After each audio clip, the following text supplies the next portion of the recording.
Two-Piece Boxing, back with another video. And so, I want to talk about the Wilder versus Fury press conference yesterday. Um, you know, just looking at how Wilder behaved was even more confirmation about what I said a few days ago in the video that I made, that mentally Deontay Wilder is very weak. He's very weak. He's still dealing with the embarrassment of just being annihilated by Tyson Fury. He is. I know he says he's fully healthy and things like that, and he's fine mentally and he's ready to go and things like that. But really, deep down inside, this press conference just proved that he's not.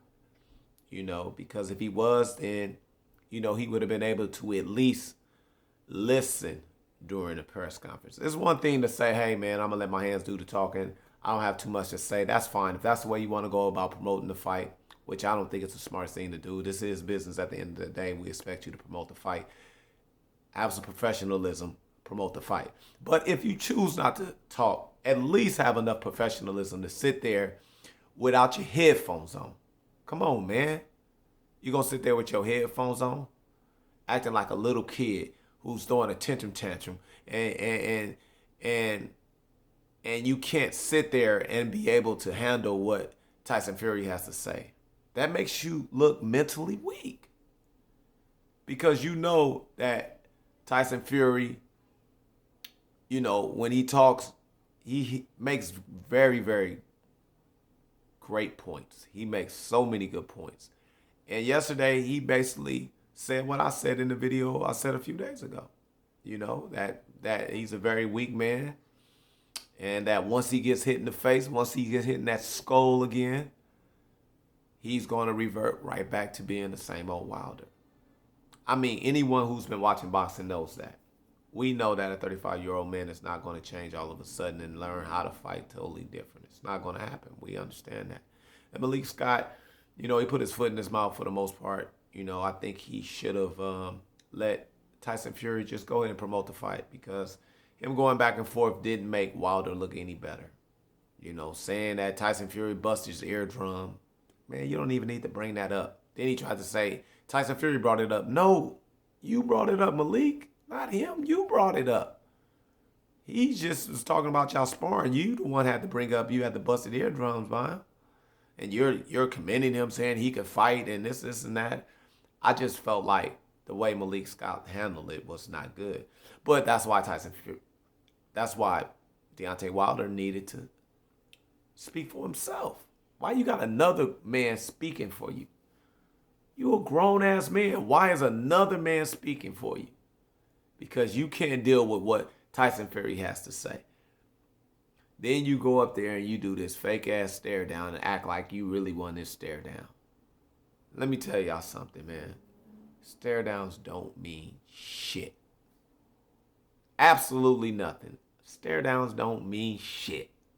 He think he went up there and he stared him down and, Tyson Fury got scared and he won the stare down.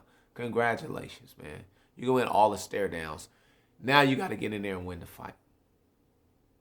You got to get in there and win a fight. You think that now that you feel like you won the stare down, that's going to affect how Tyson Fury is going to fight? Just think about it. Come on, man. Come on, man. So his behavior just solidified exactly what I was saying. He's a very fragile man mentally, and he's going to get exposed again. I'm telling y'all, put all your money on Tyson Fury. Guaranteed. Guaranteed. He's not over it. He should have took a tune-up fight. Should have took an in-between fight. Should have maybe took step-aside money. I'm not sure all the litigations and stuff like that, how that all worked out, and was he offered step-aside money. I'm not going to even get into that. At the end of the day, he needed to get in that ring before he got back in there with Tyson Fury to make sure he was right. But, the pressure of being embarrassed and not taking an immediate rematch wouldn't look good neither, right? Because you're a big, bad Deontay Wilder. Yeah, with all of these knockouts, the highest knockout ratio in boxing history and in heavyweight boxing history.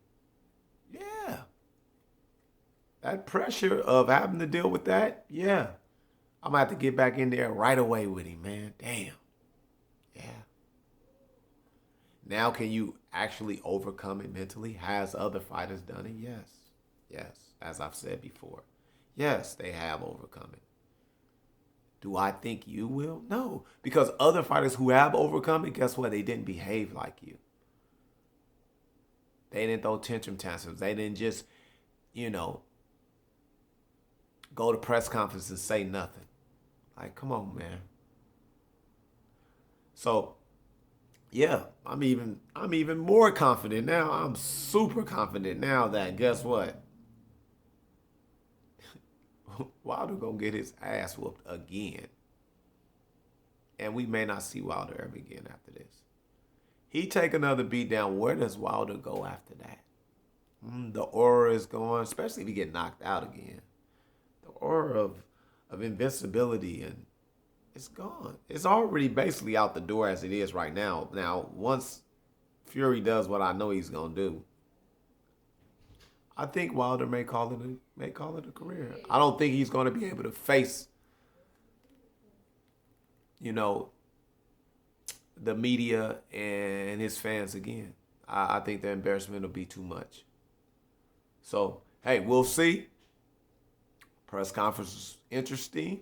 We'll see if Wilder decides to continue to be quiet or will he speak up. I say he's going to continue to be quiet. You know, he's going to continue to be quiet. But then again, maybe some of the LDBC people might be like, hey, man, that didn't look good, champ. That didn't look good, champ. You're going to have to speak for yourself, man. You're going to have to speak up, man.